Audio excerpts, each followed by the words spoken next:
знае как да започна тази история. Всичко беше лесно, но само на теория. Затонал до бъша без париче и мизерия. Майка ми беше пълно от паническа истерия. Найема, таксите по-малки ми брат. Търсих работа и целият град. Парите не стигаха даже за мен. Макар че пачка по 12 часа на ден. Трябваха ни доста и то бързи пари. Нямаше как да стане, ако само ме коли. Започна да гитараша срещу се, нали? И малко по-късно шефът ме уволни. Бях останал без нищо, сам на улицата.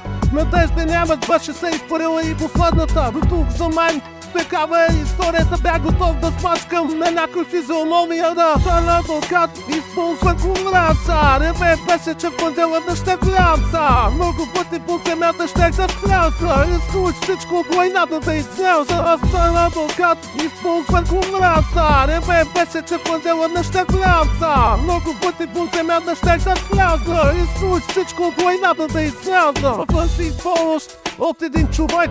Миех му колата, беше ми платил с чек. Ден след това ми позволя и телефона. Момче, и ти си изкараш няколко бола. Без да се замислям, веднага приех. Знаех, ще се справя, даже се заклех. Първата задача беше лесна. Търговец от квартала само трябваше да стресна. На този бизнес знаех малко. Ако се откажех, за мене беше жалко. Върших всичко, което ми се каже. Запусна прик, зачукам турни даже. От ден на ден започнах да разбирам. Връщане назад нямах право да избирам. Аз си искаше да бъда бях квартален, бях станал гален.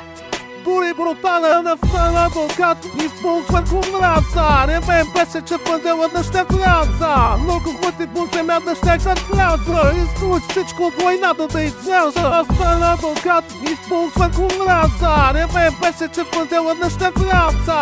Много пъти по земята щех да вляза. Изключ всичко от войната да изляза. Почнах да работя в ударна група. Някои от момчетата имаха по 5 трупа. Хорих, действах и хора пред да ме изненадат, гъв винаги внимавах. Но тази работа вземах добри пари.